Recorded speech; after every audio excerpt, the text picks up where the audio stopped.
इस तरह की खूबसूरत मूर्ति साडे ही देश की समृद्ध मूर्ति कला नूं प्रदर्शित करती है। ये मूर्ति, इस दे पिछे दी हवेली का दरवाजा, ये सब दिखाते ने साडे ही देश की अमीर सभ्याचारक विरासत।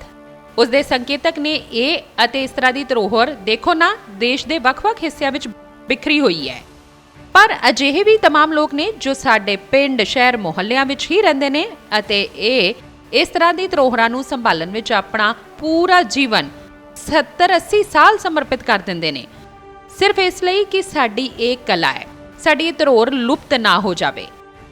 यही ने गुमनाम नायक जिन्हां नूं असीं लिया रहे हां साडे पदम दे तौर ते साडे इस खास प्रोग्राम विच अपने देशवासियों के सामने। नमस्कार, मैं हाँ ममता चोपड़ा, तहे दिलों स्वागत तुहाडा सारिਆਂ ਦਾ साडे पदम प्रोग्राम विच, जिस दे अज दे अंक विच असीं गल करांगे अजिहियां महान शख्सियतां दे बारे जिन्हां ने अपने देश की कला अते संस्कृति की संभाल लई सारिਆਂ दे सामने अपना जीवन समर्पित करके एक मिसाल कायम कीती है। तां आओ करदे हां प्रोग्राम दा आगाज़।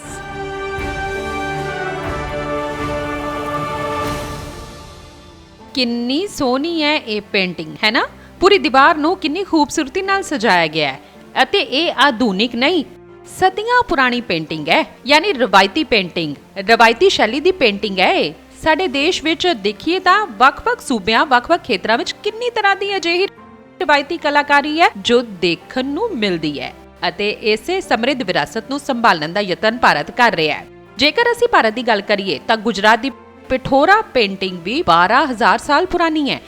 इस तरह की पेंटिंग्स नूं सहेजना सुखाला काम तां हुंदा नहीं, लेकिन परेश राठवा जहे कलाकारां ने जिन्हां ने पिठोरा पेंटिंग्स नूं सहेजिया, संभालिया ते देश भर ही नहीं दुनिया भर विच इस दे प्रचार प्रसार लई बहुत यतन कीते अते इसे लई तां उन्हां दे इन्हां यतनां लई देश उन्हां दा कर रिहा है सन्मान पद्मश्री पुरस्कार दे जरिए।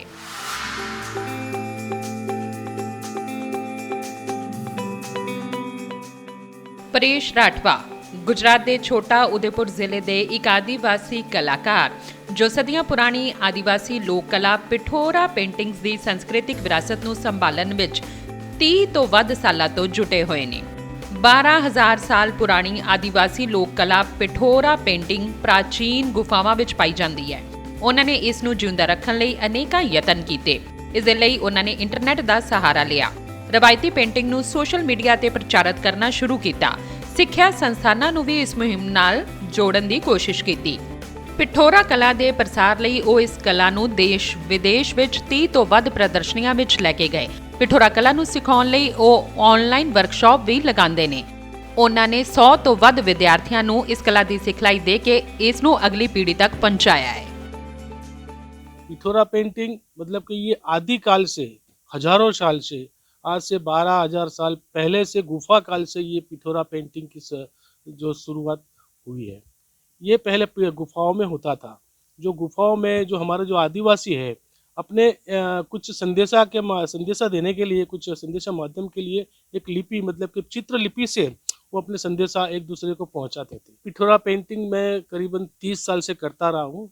जो बचपन से ही, जैसे मेरी 18 साल की उम्र थी तब से मैं ये करता रहा हूँ, और जब 22 साल का हुआ तब मुझे हमारे समाज ने एक पिठोरा लखारा के रूप में हमको समाज के अंदर स्थान दिया।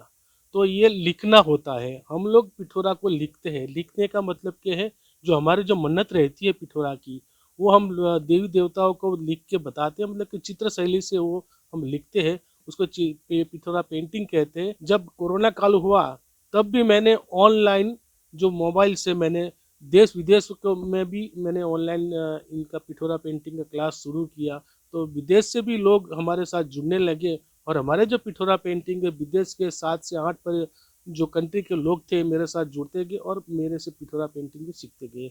उसी दौरान हमारे गांव के, शहर के लोग भी मेरे से ऑनलाइन सीखते गए और धीरे धीरे इस तरह से हमारे अगल बगल को हमारे जो छोटाउदेपुर जिले के कई बच्चों ने इस तरह से पेंटिंग शुरू किया और आज भी मैं पेंटिंग क्लास, पिठोरा पेंटिंग का क्लास चलाता हूँ।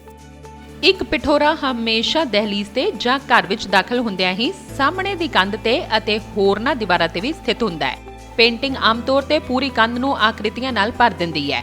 ਪਿਠੋਰਾ ਚਿੱਤਰਾਂ ਦੀਆਂ ਸਰਲ ਆਕ੍ਰਿਤੀਆਂ ਇਸ ਦੇ ਸੋਹਪਣ ਦਾ ਆਧਾਰ ਨੇ। ਕੇਵਲ ਪੁਰਸ਼ ਹੀ ਇਹਨਾਂ ਪਿਠੋਰਾ ਚਿੱਤਰਾਂ ਨੂੰ ਚਿਤਰਿਤ ਕਰ ਸਕਦੇ ਨੇ। ਇਸ ਵਿਸ਼ਵਾਸ ਦੇ ਨਾਲ ਕਿ ਪਿਠੋਰਾ ਚਿੱਤਰਾਂ ਨੂੰ ਆਪਣੇ ਘਰਾਂ ਵਿੱਚ ਬਣਾਉਣ ਨਾਲ ਸ਼ਾਂਤੀ, ਸੁਖ ਸਮਰਿੱਧੀ ਆਉਂਦੀ ਹੈ। जनजाति कला को संभालना और बढ़ाना बहुत जरूरी है। ये गुजरात के परेश भाई राठवा है जो हजारों साल पुरानी पेंटिंग बना रहे हैं और आगे बढ़ा रहे हैं और उनको संभाल रहे हैं और बच्चों को सिखा रहे हैं। और मैं भी भील समाज से हूँ। मैं भी अपने भील आदि पेंटिंग आदिवासी जो भील कला है उनको मैं भी करती हूँ। और परेश भाई राठवा को इस पुरस्कार के लिए बधाई हो। ਆਦੀਵਾਸੀ ਅਤੇ ਰਾਠਵਾ ਭਾਈਚਾਰੇ ਦੇ ਲਈ ਸੱਭਿਆਚਾਰਕ ਅਤੇ ਇਤਿਹਾਸਿਕ ਤੌਰ ਤੇ ਪਿਠੋਰਾ ਪੇਂਟਿੰਗ ਖਾਸੀ ਅਹਿਮ ਹੈ। ਇਹਨਾਂ ਲਈ ਇਹ ਇੱਕ ਕਲਾ ਤੋਂ ਵਧੇਰੇ ਅਨੁਸ਼ਠਾਨ ਹੈ। ਮੰਨਿਆ ਜਾਂਦਾ ਹੈ ਕਿ ਇਹ ਕਲਾ ਰਾਠਵਾ, ਭੀਲ, ਨਾਇਕ ਅਤੇ ਤਾੜੀ ਆਦੀਵਾਸੀਆਂ ਵੱਲੋਂ ਅਨਾਜ ਦੇ ਦੇਵਤਾ ਪਿਠੋਰਾ ਨੂੰ ਉਹਨਾਂ ਦੇ ਆਸ਼ੀਰਵਾਦ ਦੇ ਲਈ ਧੰਨਵਾਦ ਦੇਣ ਦੇ ਲਈ ਪੇਂਟ ਦੇ ਰੂਪ ਵਿੱਚ ਮਿੱਟੀ ਦੀਆਂ ਕੰਧਾਂ ਤੇ ਬਣਾਈ ਜਾਂਦੀ ਹੈ। ਆਪਣੀਆਂ ਪਰੰਪਰਾਵਾਂ ਨੂੰ ਸਹੇਜਣ ਲਈ ਪਿਠੋਰਾ ਨਾ ਪਰੇਸ਼ ਰਾਠਵਾ ਨੂੰ ਪਦਮ ਸ਼੍ਰੀ ਦਾ ਸਨਮਾਨ ਮਿਲਣ ਤੇ ਅਨੇਕਾਂ ਸ਼ੁਭਕਾਮਨਾਵਾਂ।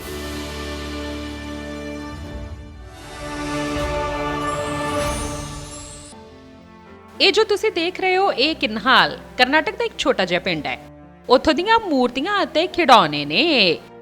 ਇਹਨਾਂ ਨੂੰ ਕਿਨਹਾਲ ਦੀ ਗੁੱਡੀ ਕਿਹਾ ਜਾਂਦਾ ਹੈ ਅਤੇ ਇੱਥੇ ਲੱਕੜ ਦੇ ਜੋ ਖਿਡੌਣੇ ਬਣਾਏ ਜਾਂਦੇ ਨੇ, ਗੁੱਡੀਆਂ ਬਣਾਈਆਂ ਜਾਂਦੀਆਂ ਨੇ, ਇਹ ਬਹੁਤ ਮਸ਼ਹੂਰ ਨੇ, ਜਿਸ ਦੇ ਲਈ ਲਾਖਦਾਰ ਲੱਕੜ ਦਾ, ਇਮਲੀ ਦੇ ਬੀਜ ਦਾ ਪ੍ਰਯੋਗ ਕਰਦੇ ਨੇ। ਇਸੇ ਤਰੀਕੇ ਨਾਲ ਆਂਧਰ ਪ੍ਰਦੇਸ਼ ਦੇ ਏਟੀਕੋਪਕਾ ਖਿਡੌਣੇ ਬਹੁਤ ਮਸ਼ਹੂਰ ਨੇ। ਕਿਉਂ ਮਸ਼ਹੂਰ ਨੇ? ਉਹ ਇਸ ਲਈ ਕਿ ਸੀਵੀ ਰਾਜੂ ਜੀ ਇਹਨਾਂ ਨੂੰ ਬਣਾਉਂਦੇ ਨੇ। ਉਹ ਇਹਨਾਂ ਨੂੰ ਪੂਰੀ ਤਰ੍ਹਾਂ ਆਰਗੈਨਿਕ ਬਣਾਉਂਦੇ ਨੇ। ਖਾਣ ਲਈ ਆਰਗੈਨਿਕ ਤਾਂ ਤੁਸੀਂ ਸੁਣਿਆ ਹੋਵੇਗਾ, ਪਰ ਇੱਥੇ ਵੀ ਜਿਨ੍ਹਾਂ ਰੰਗਾਂ ਦਾ ਇਸਤੇਮਾਲ ਕੀਤਾ ਜਾਂਦਾ ਹੈ ਉਹ ਵੀ ਇੱਕ ਤਰ੍ਹਾਂ ਨਾਲ ਕੁਦਰਤੀ ਰੰਗ ਹੁੰਦੇ ਨੇ। ਕੋਈ ਜ਼ਹਿਰੀਲਾ ਰਸਾਇਣ ਨਹੀਂ ਹੁੰਦਾ। ਬੱਚਿਆਂ ਲਈ ਪੂਰੀ ਤਰ੍ਹਾਂ ਸੁਰੱਖਿਅਤ ਹੁੰਦੇ ਨੇ ਅਤੇ ਇਸ ਦੇ ਲਈ ਰੰਗ ਕਿੱਥੋਂ ਲਿਆਉਣ, ਇਸ ਦੇ ਲਈ ਉਹਨਾਂ ਨੇ ਖੂਬ ਖੋਜ ਦੇ ਜ਼ਰੀਏ ਇੱਕ ਲੰਮੀ ਸੂਚੀ ਤਿਆਰ ਕੀਤੀ ਹੈ ਅਜਿਹੇ ਕੁਦਰਤੀ ਸਰੋਤ ਜਿੱਥੋਂ ਇਹ ਕੁਦਰਤੀ ਰੰਗ ਇਹਨਾਂ ਖਿਡੌਣਿਆਂ ਲਈ ਲਿਆਏ ਜਾ ਸਕਦੇ ਨੇ। ਇਸ ਲਈ ਸੀਵੀ ਰਾਜੂ ਨੂੰ ਉਹਨਾਂ ਦੇ ਇਹਨਾਂ ਅਨਮੁੱਲੇ ਯਤਨਾਂ ਲਈ ਹੀ ਪਦਮ ਸ਼੍ਰੀ ਸਨਮਾਨ ਨਾਲ ਨਵਾਜ਼ਿਆ ਗਿਆ ਹੈ।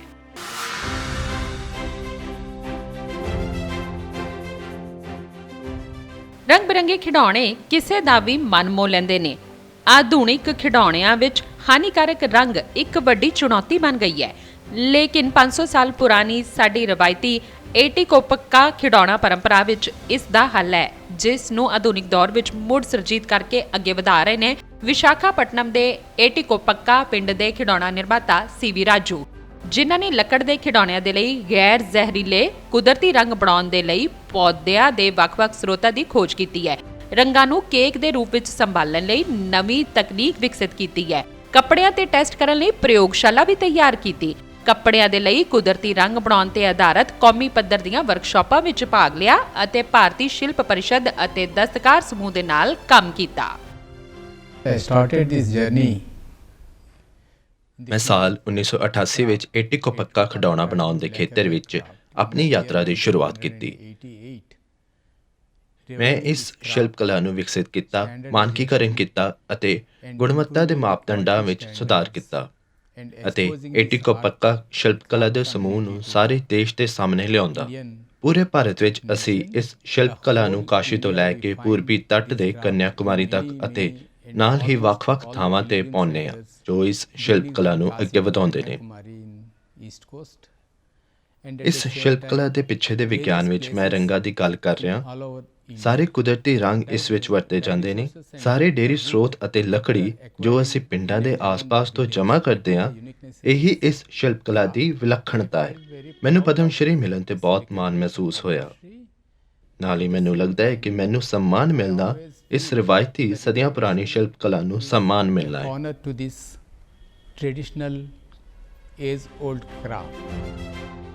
ਸੀਵੀ ਰਾਜੂ ਨੇ ਹੌਲੀ-ਹੌਲੀ ਆਲੋਪ ਹੋ ਰਹੀ ਇਸ ਰਵਾਇਤੀ ਪੱਧਤੀ ਨੂੰ ਮੁੜ ਸੁਰਜੀਤ ਕਰਕੇ ਇਸ ਦੇ ਕਾਰੀਗਰਾਂ ਨੂੰ ਜੋੜ ਕੇ ਉਹਨਾਂ ਨੂੰ ਸਥਾਈ ਰੋਜ਼ੀ ਰੋਟੀ ਪ੍ਰਦਾਨ ਕੀਤੀ ਹੈ। ਨਵੇਂ ਨਮੌਨਮੇਸ਼ੀ ਰੰਗਾਂ ਨੂੰ ਬਾਜ਼ਾਰ ਤੱਕ ਪਹੁੰਚਾਉਣ ਲਈ ਕਾਰੀਗਰਾਂ ਦੇ ਸਹਿਕਾਰੀ ਸੰਘ ਪਦਮਾਵਤੀ ਐਸੋਸੀਏਟਸ ਦੀ ਸ਼ੁਰੂਆਤ ਵੀ ਕੀਤੀ। ਨਤੀਜਾ ਇਹ ਹੈ ਕਿ ਹੁਣ 200 ਤੋਂ ਵੱਧ ਪਰਿਵਾਰ ਏਟੀਕੋਪਕਾ ਖਿਡੌਣਿਆਂ ਦੇ ਸ਼ਿਲਪ ਭਾਈਚਾਰੇ ਦਾ ਹਿੱਸਾ ਬਣ ਚੁੱਕੇ ਨੇ। ਅੱਜ ਏਟੀ ਕੋ ਪੱਕਾ ਕਾਰੀਗਰ ਰੰਗ ਦੇ ਲਈ ਹਲਦੀ, ਜਾਫਰਾ ਦੇ ਬੀਜ, ਪੁਰਾਣਾ ਗੁੜ, ਹਰੜ ਅਤੇ ਆਸ-ਪਾਸ ਪਾਏ ਜਾਣ ਵਾਲੇ ਕਈ ਕੁਦਰਤੀ ਸਰੋਤਾਂ ਦੀ ਵਰਤੋਂ ਕਰਦੇ ਨੇ। ਵਾਤਾਵਰਣ ਦੇ ਅਨੁਕੂਲ ਸਮੱਗਰੀਆਂ ਦੀ ਵਰਤੋਂ ਦੇ ਨਾਲ ਇਹ ਖਿਡੌਣੇ ਬੱਚਿਆਂ ਦੇ ਖੇਡਣ ਲਈ ਵੀ ਸੁਰੱਖਿਅਤ ਨੇ। ਰਾਜੂ ਦੇ ਸਮਰਪਣ ਨੂੰ ਦੇਖ ਪ੍ਰਧਾਨ ਮੰਤਰੀ ਨੇ ਮਨ ਕੀ ਬਾਤ ਵਿੱਚ ਵੀ ਉਹਨਾਂ ਦਾ ਜ਼ਿਕਰ ਕੀਤਾ। ਦੇਸ਼ ਵਿਦੇਸ਼ ਤੱਕ ਉਹਨਾਂ ਖਿਡੌਣਿਆਂ ਨੂੰ ਹਰਮਨ ਪਿਆਰਾ ਬਣਾਉਣ ਲਈ ਵੀ ਰਾਜੂ ਯਤਨਸ਼ੀਲ ਨੇ। श्री सीवी राजू इटिकोपाका के खिलौने बनाते हैं, लकड़ी के खिलौने। इटिकोपाका एक गांव है आंध्र प्रदेश के अंदर जो अपने लकड़ी के खिलौनों के लिए बहुत ही प्रसिद्ध है। ये एक स्थानीय लकड़ी जिसका नाम है राइटिया टिंटोरिया, एक बिल्कुल सॉफ्ट वुड है जिससे बनाए जाते हैं खराद के ऊपर, और उनको नेचुरल डाइस से, पेड़ों के रंगों से रंगा जाता है, रंग बिरंगा बनाया जाता है। तो इनमें कोई टॉक्सिसिटी नहीं है, कोई भी पॉइजन नहीं है, कोई भी जहर नहीं है। और श्री सीवी राजू का बहुत बड़ा रोल इसमें है कि उन्होंने उन खिलौनों के डिजाइन्स को कंटेम्पररी बनाया है, जिससे कि नई पीढ़ी के बच्चे उनके साथ बेहतर तरीके से रिलेट कर सके। उनको इस वर्ष पद्मश्री से नवाजा गया है, इसके लिए उनको बहुत हार्दिक बधाई। ਏਟੀ ਕੋ ਪੱਕਾ ਖਿਡੌਣਾ ਪਰੰਪਰਾ ਦੇ ਰਖਵਾਲੇ ਸੀਵੀ ਰਾਜੂ ਨੂੰ ਪਦਮ ਸ਼੍ਰੀ ਦੇ ਸਨਮਾਨ ਲਈ ਵਧਾਈ।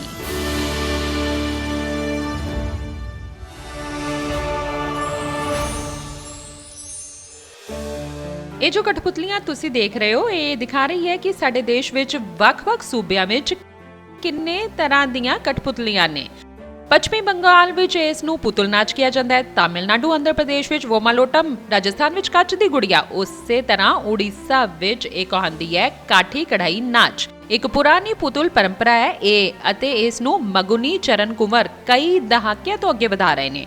ਉਹ ਨਾਟਕ ਵੀ ਤਿਆਰ ਕਰਦੇ ਨੇ। ਨਾਟਕ ਦੇ ਪਾਤਰ ਦੇ ਤੌਰ ਤੇ ਕਿੰਨੀਆਂ ਹੀ 100 ਅਜਿਹੀਆਂ ਕਠਪੁਤਲੀਆਂ ਤਿਆਰ ਕਰ ਚੁੱਕੇ ਨੇ, ਅਤੇ ਇਹ ਛੜੀ ਕਠਪੁਤਲੀ ਕਲਾ ਹੈ ਜਿਸ ਨੂੰ ਅੱਗੇ ਵਧਾ ਰਹੇ ਨੇ। ਜਿਵੇਂ ਤੁਸੀਂ ਇੱਥੇ ਦੇਖ ਰਹੇ ਹੋ, ਡੋਰੇ ਵਾਲੀ ਕਠਪੁਤਲੀ। ਅਲੱਗ ਕਲਾਵਾਂ ਨੇ, ਲੇਕਿਨ ਇਹਨਾਂ ਕਲਾਵਾਂ ਨੂੰ ਅਸੀਂ ਸੰਭਾਲਣਾ ਹੈ।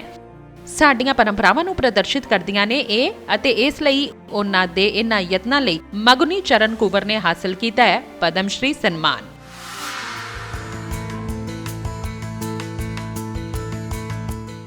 ਲੱਕੜ ਦੇ ਟੁਕੜਿਆਂ ਤੇ ਉਕੇਰੇ ਗਏ 300 ਕਠਪੁਤਲੀ ਪਾਤਰ, 20 ਨਾਟਕ, ਜਿਨ੍ਹਾਂ ਨੂੰ ਦਰਸ਼ਕਾਂ ਦੇ ਸਾਹਮਣੇ ਮੰਚ ਤੇ ਜੀਵੰਤ ਕਰਨ ਦੇ 70 ਸਾਲਾਂ ਦੇ ਯਤਨ ਕੋਈ ਮਾਮੂਲੀ ਪ੍ਰਾਪਤੀ ਨਹੀਂ ਹੈ।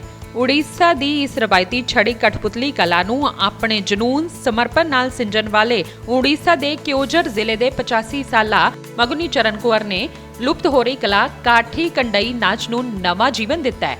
ਇਸ ਕਲਾ ਨੂੰ ਆਮ ਤੌਰ ਤੇ ਕਿਓਝਰ ਜ਼ਿਲ੍ਹੇ ਵਿੱਚ ਮੱਛੀ ਫੜਨ ਵਾਲੇ ਭਾਈਚਾਰੇ ਵੱਲੋਂ ਪ੍ਰਦਰਸ਼ਿਤ ਕੀਤਾ ਜਾਂਦਾ ਸੀ, ਲੇਕਿਨ ਇਸ ਕਲਾ ਦੇ ਪ੍ਰਤੀ ਉਹਨਾਂ ਦਾ ਜਨੂਨ ਹੀ ਹੈ ਕਿ ਜਾਤੀਗਤ ਬੰਧਨਾਂ ਅਤੇ ਪਰਿਵਾਰ ਦੇ ਵਿਰੋਧ ਨੂੰ ਪਾਰ ਕਰਕੇ ਉਹ ਇਸ ਕਲਾ ਵਿੱਚ ਰਮ ਗਏ। ਉਹਨਾਂ ਨੇ ਰਵਾਇਤੀ ਮੂਰਤੀਕਾਰ ਸ਼੍ਰੀ ਭਗਵਾਨ ਜੈਨਾ ਤੋਂ ਮਿੱਟੀ, ਪੱਥਰ ਅਤੇ ਲੱਕੜ ਵਿੱਚ ਮੂਰਤੀ ਕਲਾ ਸਿੱਖੀ। ਉਤਕਲ ਵਿਸ਼ਵਕਰਮਾ ਕਲਾਕੁੰਜ ਕੰਡਈ ਨਾਚ ਦੀ ਆਪਣੀ ਇੱਕ ਮੰਡਲੀ ਸਥਾਪਿਤ ਕੀਤੀ ਅਤੇ ਉੜੀਸਾ ਤੋਂ ਬਾਹਰ ਕੰਡਈ ਨਾਚ ਦੀ ਪਛਾਣ ਵਿੱਚ ਯੋਗਦਾਨ ਦਿੱਤਾ। 40-50 साल हो गया इसी से हम चलते हैं, खाना वाना सब होता। अभी नहीं, अभी तो बंद हो गया पार्टी, अभी पार्टी बंद हो गया। कहाँ प्रोग्राम होने से जाते हैं, 10-5 प्रोग्राम होता है साल 10-12। आओ ऐसा करते करते छुट्टा पुतली सब था लकड़ी का। ये जो कोरोना हुआ, हम सोचा जब इतना छोटा ट्रक से इतना बड़ा ट्रक होता, पुतली क्यों नहीं बड़ा होगा। इसलिए ये जो डीम आता ना सब कागज में, वही कागज को कूट के इसको बनाया। अब जो आप बोलिएगा अभी बोल देगा, हम रात को इसको कंपोज करके गाना वाना जोड़ के लिख के सब कर देंगे। ऐसा हमारा काम है। उसका बाद हम शिक्षा देते हैं, पिता माता को भगवान मानो, गुरु को भगवान मानो। 60 वर्ष हम इसको लेकर घूमा। और 84 में एक ताम्रपत्र मिला हमको, उड़ीसा सरकार दिया जे आप अद्वितीय कलाकार, तपस्या सफल होइछि, आउ मनस्कामना भी पूर्ण होइछि। ਮਗਨੀ ਚਰਨ ਕੁੰਵਰ ਨੇ ਅਸਮ, ਮੁੰਬਈ, ਦਿੱਲੀ, ਸਿੱਕਿਮ ਆਦਿ ਸੂਬਿਆਂ ਵਿੱਚ ਕੌਮੀ ਪੱਧਰ ਤੇ ਪ੍ਰਦਰਸ਼ਨ ਕਰਕੇ 500 ਤੋਂ ਵਧੇਰੇ ਨਾਟਕਾਂ ਦਾ ਵਰਣਨ ਕੀਤਾ। 300 ਤੋਂ ਵਧੇਰੇ ਪਾਤਰਾਂ ਦੇ ਨਾਲ 20 ਤੋਂ ਜ਼ਿਆਦਾ ਮਹਾਭਾਰਤ, ਰਾਮਾਇਣ ਦੀ ਪੌਰਾਣਿਕ ਕਥਾ ਅਤੇ ਇਤਿਹਾਸਿਕ ਘਟਨਾਵਾਂ ਤੇ ਆਧਾਰਿਤ ਪੇਸ਼ਕਾਰੀਆਂ ਤਿਆਰ ਕੀਤੀਆਂ। ਇਸ ਕਲਾ ਨੂੰ ਉਤਸ਼ਾਹਿਤ ਕਰਨ ਲਈ ਉਹਨਾਂ ਨੇ 100 ਤੋਂ ਵੱਧ ਸ਼ਿਵਿਰਾਂ, ਵਰਕਸ਼ਾਪਾਂ ਵਿੱਚ ਭਾਗ ਲਿਆ। ਅੱਜ ਉਹਨਾਂ ਦੇ ਕੰਮ ਦਾ ਵੱਖ-ਵੱਖ ਕੌਮੀ ਤੇ ਕੌਮਾਂਤਰੀ ਏਜੰਸੀਆਂ ਵੱਲੋਂ ਦਸਤਾਵੇਜ਼ੀਕਰਨ ਕੀਤਾ ਗਿਆ ਹੈ। Magni Charan, he started his valuable contribution to promote his string puppet, and he is performing different stories to perform each and everywhere. So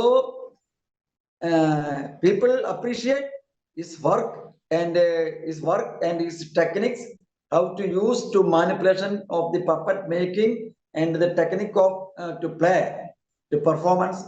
He changed in his life, so he got lot of valuable and he took valuable efforts about his art form.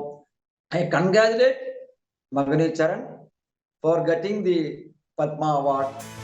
ਕਠਪੁਤਲੀ ਕਲਾ ਦ੍ਰਿਸ਼ ਕਲਾ ਦੇ ਸਭ ਤੋਂ ਪੁਰਾਤਨ ਰੂਪਾਂ ਵਿੱਚੋਂ ਇੱਕ ਹੈ।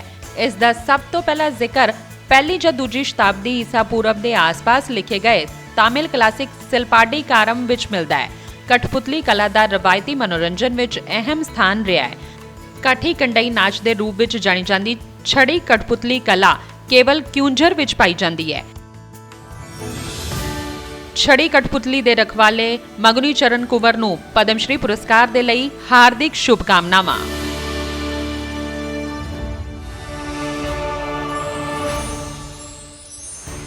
ਕਿੰਨਾ ਸੋਹਣਾ ਹੈ ਨਾ ਇਹ। ਤੁਸੀਂ ਯਕੀਨ ਨਹੀਂ ਕਰੋਗੇ ਕਿ ਇਹ ਪੇਪਰ ਮੈਸ਼ੇ ਦਾ ਬਣਿਆ ਹੋਇਆ ਹੈ। ਹਾਲਾਂਕਿ ਇਸ ਵਿੱਚ ਲੱਕੜ ਦਾ ਬੂਰਾ ਰਲਿਆ ਹੋਇਆ ਹੈ, ਪਰ ਪੇਪਰ ਮੈਸ਼ੇ ਦੀ ਜੋ ਕਲਾ ਹੈ ਬਹੁਤ ਪ੍ਰਾਚੀਨ ਕਲਾ ਹੈ। ਪਰ ਇਸ ਕਲਾ ਨੂੰ ਵੀ ਵਕਤ ਦੇ ਨਾਲ ਐਨੀ ਤਰ੍ਹਾਂ ਨਾਲ ਰਵਾਇਤੀ ਚਿੱਤਰਕਾਰੀ ਨਾਲ ਸਜਾ ਕੇ ਇਨਵੋਲਵ ਕੀਤਾ ਗਿਆ ਹੈ। ਇੱਥੇ ਤੁਸੀਂ ਦੇਖ ਰਹੇ ਹੋ ਕਿ ਇਹ ਉੜੀਸੀ ਚਿੱਤਰਕਾਰੀ ਕੀਤੀ ਗਈ ਹੈ।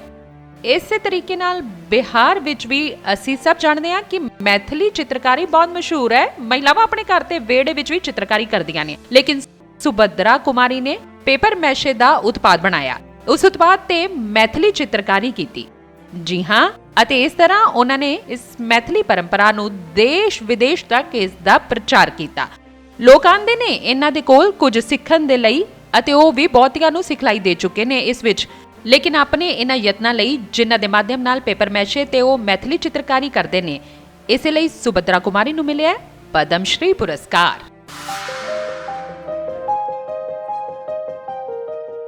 ਇਹ ਖੂਬਸੂਰਤ ਰਵਾਇਤੀ ਚਿੱਤਰਕਾਰੀ ਨਾਲ ਸਜੀਆਂ ਕਲਾਕ੍ਰਿਤੀਆਂ ਮਧੂਬਨੀ ਦੀ ਕਲਾਕਾਰ ਸੁਭਦਰਾ ਦੇਵੀ ਦੀ ਪੇਪਰ ਮੈਸ਼ੇ ਕਲਾ ਵਿੱਚ ਮੁਹਾਰਤ ਦਾ ਉਦਾਹਰਨ ਨੇ, ਜੋ ਪੇਪਰ ਮੈਸ਼ੇ ਤੇ ਮਿਥਿਲਾ ਕਲਾਕਾਰੀ ਤੋਂ ਮਿਥਿਲਾ ਦੀ ਸੰਸਕ੍ਰਿਤੀ ਅਤੇ ਪਰੰਪਰਾ ਦੀ ਝਲਕ ਪੇਸ਼ ਕਰਦੇ ਦੇਸ਼ ਵਿਦੇਸ਼ ਵਿੱਚ ਪਛਾਣ ਬਣਾ ਚੁੱਕੀ ਹੈ। ਆਪਣੀ ਕਲਾ ਯਾਤਰਾ ਦੀ ਸ਼ੁਰੂਆਤ ਬਚਪਨ ਵਿੱਚ ਦੂਜਿਆਂ ਦੀ ਦੇਖਾ-ਦੇਖੀ ਮਿਥਿਲਾ ਚਿੱਤਰਕਾਰੀ ਤੋਂ ਹੀ ਕੀਤੀ। ਉਪੇਂਦਰ ਮਹਾਰਥੀ ਨੇ ਉਹਨਾਂ ਨੂੰ ਪੇਪਰ ਮੈਸ਼ੇ ਤੇ ਮਿਥਿਲਾ ਚਿੱਤਰਕਲਾ ਨੂੰ ਉਕੇਰਨ ਲਈ ਪ੍ਰੇਰਿਤ ਕੀਤਾ, ਜਿਸ ਨੂੰ ਉਹ 60 ਸਾਲਾਂ ਤੋਂ ਸਾਧ ਰਹੇ ਨੇ। ਸੁਭਦਰਾ ਦੇਵੀ ਨੇ ਸੈਂਕੜੇ ਕਲਾਕਾਰਾਂ ਨੂੰ ਇਸ ਕਲਾ ਵਿੱਚ ਸਿੱਖਿਅਤ ਕੀਤਾ ਹੈ। ਮਿਥਿਲਾ ਪੇਪਰ ਮੈਸ਼ੇ ਸ਼ਿਲਪ ਕਲਾ ਨੂੰ ਆਲਮੀ ਪੱਧਰ ਤੇ ਪ੍ਰਦਰਸ਼ਨੀਆਂ ਰਾਹੀਂ ਪਛਾਣ ਦਿਵਾਉਣ ਦਾ ਸਿਹਰਾ ਸੁਭਦਰਾ ਦੇਵੀ ਨੂੰ ਜਾਂਦਾ ਹੈ, ਜਿਨ੍ਹਾਂ ਨੇ ਵਰਕਸ਼ਾਪ ਰਾਹੀਂ ਨੌਜਵਾਨਾਂ ਨੂੰ ਵੀ ਸਿਖਲਾਈ ਦਿੱਤੀ ਹੈ।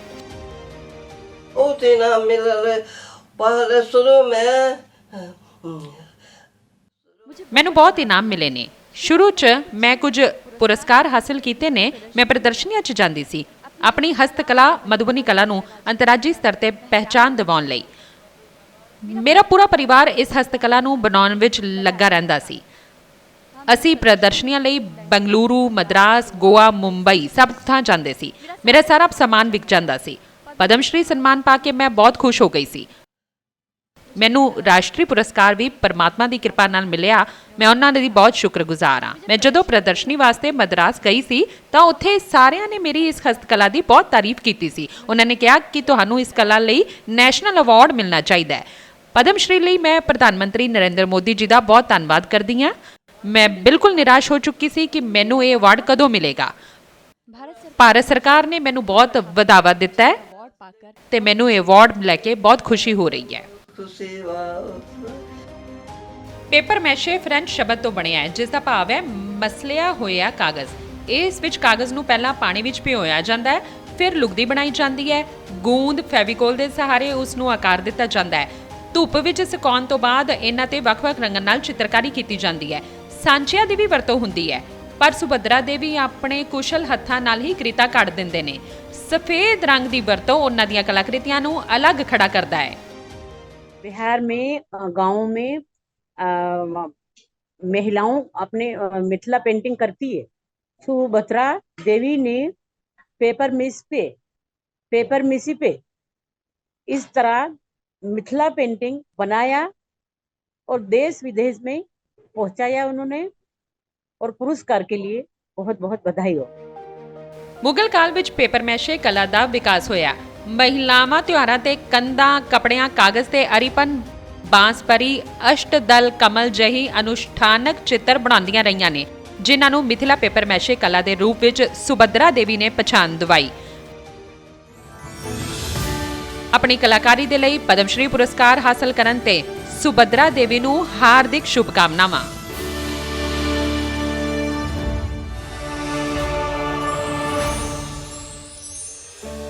ਛੋਟੇ ਵੱਡੇ ਵੱਖ-ਵੱਖ ਤਰ੍ਹਾਂ ਦੇ ਦੀਵੇ, ਅਨੁਸ਼ਠਾਨ ਦੀ ਸਮੱਗਰੀ ਜਿਨ੍ਹਾਂ ਵਿੱਚ ਨਾਗ, ਮੋਰ, ਸੱਪ, ਬਲਦ ਇਸ ਤਰ੍ਹਾਂ ਦੇ ਫਿਗਰਸ ਬਣਾਏ ਗਏ ਨੇ। ਪਿੱਤਲ ਦਾ ਇਹ ਪੂਰਾ ਸਮਾਨ ਅਤੇ ਮੁਰਾਦਾਬਾਦ, ਉੱਤਰ ਪ੍ਰਦੇਸ਼ ਦਾ ਮੁਰਾਦਾਬਾਦ ਖਾਸ ਤੌਰ ਤੇ ਪਿੱਤਲ ਦੇ ਸਮਾਨ ਲਈ ਬਹੁਤ ਮਸ਼ਹੂਰ ਹੈ। ਇਸ ਤਰ੍ਹਾਂ ਦੀਆਂ ਖੂਬਸੂਰਤ ਚੀਜ਼ਾਂ ਬਣਾਈਆਂ ਜਾਂਦੀਆਂ ਨੇ ਉੱਥੇ, ਲੇਕਿਨ ਦਿਲਸ਼ਾਦ ਹੁਸੈਨ ਜਿਹੇ ਕਲਾਕਾਰ ਪਿੱਤਲ ਤੋਂ ਜਦੋਂ ਨਕਾਸ਼ੀ ਕਰਦੇ ਨੇ ਤਾਂ ਉਹਨਾਂ ਦੇ ਉਤਪਾਦ ਦੇਸ਼ ਹੀ ਨਹੀਂ ਵਿਦੇਸ਼ਾਂ ਤੱਕ ਵੀ ਮਸ਼ਹੂਰ ਨੇ। ਇੰਨੀ ਬਰੀਕ ਕਲਾਕਾਰੀ ਕਰਦੇ ਨੇ ਉਹ ਕਿ ਉਹਨਾਂ ਦੀ ਨਕਾਸ਼ੀ ਅਤੇ ਉਹਨਾਂ ਦੀ ਕਲਾਕਾਰੀ ਦੇ ਸਨਮਾਨ ਸਰੂਪ ਹੀ ਉਹਨਾਂ ਨੂੰ ਪ੍ਰਦਾਨ ਕੀਤਾ ਗਿਆ ਹੈ ਪਦਮ ਸ਼੍ਰੀ ਪੁਰਸਕਾਰ। ਮੁਰਾਦਾਬਾਦ ਦਾ ਪਿੱਤਲ ਉਦਯੋਗ ਪਿੱਤਲ ਨਕਾਸ਼ੀ ਦੇ ਉਸਤਾਦ ਸ਼ਿਲਪ ਗੁਰੂ ਦਿਲਸ਼ਾਦ ਹੁਸੈਨ ਜਿਹੇ ਤਜਰਬੇਕਾਰ ਕਾਰੀਗਰਾਂ ਸਦਕਾ ਹੀ ਪ੍ਰਸਿੱਧ ਹੈ, ਜੋ ਭਾਰਤ ਦੀ ਇਸ ਹੱਥ ਕਲਾ ਨੂੰ ਦੁਨੀਆ ਵਿੱਚ ਚਮਕਾ ਰਹੇ ਨੇ। 10 ਸਾਲ ਦੀ ਉਮਰ ਤੋਂ ਹੀ ਆਪਣੇ ਦਾਦਾ ਤੋਂ ਪਿੱਤਲ ਨੂੰ ਤਰਾਸ਼ਣ ਦੀ ਕਲਾ ਸਿੱਖੀ, ਜਿਸ ਨੂੰ ਕਰਦੇ ਹੋਏ ਇਹਨਾਂ ਨੂੰ 6 ਦਹਾਕੇ ਬੀਤ ਗਏ ਨੇ। ਮੁਰਾਦਾਬਾਦ ਦੇ ਮਕਬਰਾ ਇਲਾਕੇ ਦੀਆਂ ਤੰਗ ਗਲੀਆਂ ਵਿੱਚ ਰਹਿ ਕੇ ਪਿੱਤਲ ਦੇ ਸਮਾਨ ਤੇ ਆਪਣੀ ਕਲਾ ਦੇ ਹੁਨਰ ਨੂੰ ਤਰਾਸ਼ਣ ਵਾਲੇ ਸ਼ਿਲਪ ਗੁਰੂ ਦਿਲਸ਼ਾਦ ਹੁਸੈਨ ਦਾ ਪੂਰਾ ਪਰਿਵਾਰ ਹਸਤ ਸ਼ਿਲਪ ਦੇ ਕੰਮ ਨਾਲ ਜੁੜਿਆ ਹੋਇਆ ਹੈ। ਬੇਟੇ ਹੀ ਨਹੀਂ, ਬੇਟੀਆਂ ਅਤੇ ਨੂੰਹਾਂ ਵੀ ਹਸਤ ਸ਼ਿਲਪ ਦੇ ਹੁਨਰ ਵਿੱਚ ਮਾਹਿਰ ਨੇ, ਲੇਕਿਨ ਪਰਿਵਾਰ ਤੋਂ ਬਾਹਰ ਵੀ ਉਹਨਾਂ ਨੇ ਇਸ ਕਲਾ ਦੇ ਹੁਨਰ ਨਾਲ ਲਗਭਗ 1000 ਕਾਰੀਗਰਾਂ ਨੂੰ ਨਵਾਜ਼ਿਆ ਤਾਂ ਕਿ ਨੌਜਵਾਨ ਮੁਰਾਦਾਬਾਦ ਦੀ ਇਸ ਪਛਾਣ ਨੂੰ ਅੱਗੇ ਵਧਾ ਸਕਣ। ਵਿਸ਼ੇਸ਼ ਸੱਦੇ ਤੇ ਉਹ ਈਰਾਨ ਵੀ ਗਏ ਅਤੇ ਲੋਕਾਂ ਨੂੰ ਨਕਾਸ਼ੀ ਕਰਨ ਵਾਲਾ औजार मुरादाबाद कलम चलाना सिखाया। पद्म श्री जो हमें मिला है ये हमारे लिए बहुत बड़ी बात है। मोदी जी, प्रधानमंत्री जी का भी शुक्रिया अदा करता हूँ। बच्चों को हम सिखाते हैं और काफ़ी हमारे शागिर्द हैं, और ख़ास तौर से हम लेडीज़ पे ज़्यादा ध्यान देते हैं। लेडीज़ों को हमने अच्छा काम सिखाया, ज़्यादा सिखाया है। इसकी वजह यह है कि हमारी जो नक्काशी है तो उसके अंदर ये खूबी है कि ये 200 ग्राम की होगी नहीं थप्पी, और ये 20 ग्राम की, 30 ग्राम से ज़्यादा की हमारी नहीं है। तो जिस वक्त हमारे ये लेडीज़ काम करती है तो उसे पता नहीं चलता और आराम से इस तरह से काम कर लेती है। और इसके अंदर ये खूबी यह है हमारी नक्काशी में कि घर बैठ के कर लेती है, कहीं उसे जाना नहीं पड़ता। 250, 300, 500 रुपए तक की जैसे लेडीज होती है वो काम कर लेती है। ਦਿਲਸ਼ਾਦ ਹੁਸੈਨ ਦੀ ਨਕਾਸ਼ੀ ਪਿੱਤਲ ਦੀਆਂ ਕਲਾਕ੍ਰਿਤੀਆਂ ਨੂੰ ਨਾਇਆਬ ਰੂਪ ਦਿੰਦੀ ਹੈ। ਉਹਨਾਂ ਦੀ ਇਸ ਸ਼ਿਲਪ ਕਲਾ ਦੇ ਪ੍ਰਤੀ ਸ਼ਿੱਦਤ ਹੀ ਹੈ ਕਿ ਉਹਨਾਂ ਵੱਲੋਂ ਤਿਆਰ ਕੀਤੇ ਗਏ ਪਿੱਤਲ ਤੇ ਨਕਾਸ਼ੀ ਦੇ ਉਤਪਾਦ ਦੇ ਸਾਰੇ ਕਾਇਲ ਨੇ। G7 ਸੰਮੇਲਨ ਵਿੱਚ ਪ੍ਰਧਾਨ ਮੰਤਰੀ ਨੇ ਜਰਮਨੀ ਦੇ ਚਾਂਸਲਰ ਨੂੰ ਜੋ ਕਲਸ਼ ਤੋਹਫੇ ਦੇ ਰੂਪ ਵਿੱਚ ਦਿੱਤਾ ਸੀ, ਉਹ ਦਿਲਸ਼ਾਦ ਹੁਸੈਨ ਦੀ ਨਕਾਸ਼ੀ ਦਾ ਬਿਹਤਰੀਨ ਨਮੂਨਾ ਸੀ। ये नक्काशी के काम के कारीगर तो अभी भी हैं। इसके अलावा लोहे की डाइयाँ बनाते हैं। ये लोहे की डाई में भी बड़े अच्छे अच्छे डिजाइन बनाते हैं ये, और डिजाइन बनाने के बाद में जहाँ इनका मतलब मांग आती है जयपुर में सप्लाई करते हैं वो डिजाइन।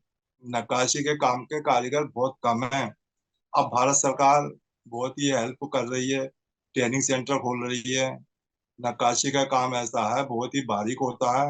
मैं इनको बधाई देता हूँ, बहुत शुभकामनाएं देता हूँ।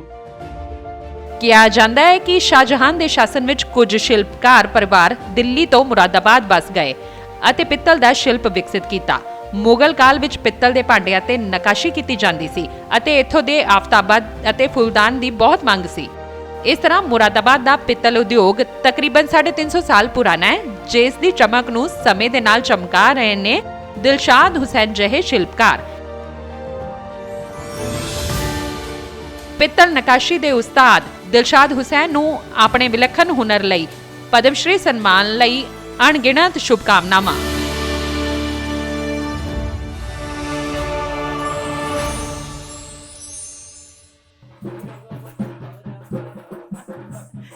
ਦੇਖੋ ਤਾਂ ਕਿੰਨੀਆਂ ਸਮਰਿੱਧ ਨੇ ਸਾਡੀਆਂ ਲੋਕ ਕਲਾਵਾਂ। ਅਜਿਹੀਆਂ ਲੋਕ ਕਲਾਵਾਂ ਹੀ ਸਾਡੇ ਜੀਵਨ ਵਿੱਚ ਰੰਗ ਭਰਦੀਆਂ ਨੇ। ਅਜਿਹੀਆਂ ਲੋਕ ਕਲਾਵਾਂ ਸਾਡੇ ਦੇਸ਼ ਭਰ ਵਿੱਚ ਨੇ, ਜਿਨ੍ਹਾਂ ਦੇ ਨਾਲ ਕਿਤੇ ਨਾ ਕਿਤੇ ਸਾਨੂੰ ਵੀ ਜੁੜਨ ਦੀ ਲੋੜ ਹੈ। ਅਜਿਹੇ ਗੁਮਨਾਮ ਨਾਇਕ ਜੋ ਇਹਨਾਂ ਲੋਕ ਕਲਾਵਾਂ ਨੂੰ ਇਹਨਾਂ ਦੀ ਸਮਰਿੱਧੀ ਬਣਾਈ ਰੱਖ ਰਹੇ ਨੇ, ਇਹਨਾਂ ਨੂੰ ਜੀਵੰਤ ਬਣਾਈ ਰੱਖ ਰਹੇ ਨੇ, ਇਹਨਾਂ ਨੂੰ ਅਸੀਂ ਸਾਡੇ ਪਦਮ ਪ੍ਰੋਗਰਾਮ ਦੇ ਜ਼ਰੀਏ ਤੁਹਾਡੇ ਸਾਹਮਣੇ ਲੈ ਕੇ ਆਏ, ਕਿਉਂਕਿ ਅਜਿਹੇ ਗੁਮਨਾਮ ਨਾਇਕਾਂ ਨੂੰ ਪਦਮ ਸ਼੍ਰੀ ਪੁਰਸਕਾਰ ਪ੍ਰਦਾਨ ਕਰਕੇ ਸਾਡੇ ਦੇਸ਼ ਦੀ ਸਰਕਾਰ ਇਹਨਾਂ ਨੂੰ ਗੁਮਨਾਮ ਨਹੀਂ ਪ੍ਰਸਿੱਧੀ ਦਿਵਾ ਰਹੀ ਹੈ। ਪਰ ਕਿਤੇ ਨਾ ਕਿਤੇ ਲੋੜ ਹੈ ਸਾਨੂੰ ਇਹਨਾਂ ਕਲਾਮਾਂ ਦੇ ਨਾਲ ਜੁੜਨ ਦੀ, ਤੇ ਇਸ ਲਈ ਅਸੀਂ ਤੁਹਾਡੇ ਲਈ ਲੈ ਕੇ ਆਏ ਹਾਂ ਇਹ ਪ੍ਰੋਗਰਾਮ। ਸਾਡੇ ਪਦਮ ਦੀ ਇਸ ਲੜੀ ਵਿੱਚ ਅਸੀਂ ਸਾਲ 2023 ਦੇ ਉਹਨਾਂ ਗੁਮਨਾਮ ਨਾਇਕਾਂ ਨੂੰ ਤੁਹਾਡੇ ਸਾਹਮਣੇ ਰੱਖਿਆ ਜਿਨ੍ਹਾਂ ਨੂੰ ਦੇਸ਼ ਦੇ ਸਲਾਮ ਕੀਤਾ ਹੈ। ਕੁਝ ਸਮੇਂ ਬਾਅਦ ਅਸੀਂ ਫਿਰ ਹਾਜ਼ਰ ਹੋਵਾਂਗੇ ਤੁਹਾਡੇ ਸਾਹਮਣੇ ਲੈ ਕੇ ਸਾਲ 2022 ਦੇ ਜਨ ਨਾਇਕਾਂ ਨੂੰ। ਉਦੋਂ ਤੱਕ ਆਪਣਾ ਸਨੇਹ, ਆਪਣਾ ਪਿਆਰ ਸਾਡੇ ਨਾਲ ਉਸੇ ਤਰ੍ਹਾਂ ਹੀ ਬਣਾਏ ਰੱਖੋ ਤੇ ਸਾਡੀ ਪੂਰੀ ਟੀਮ ਨੂੰ ਦਿਓ ਇਜਾਜ਼ਤ। ਨਮਸਕਾਰ।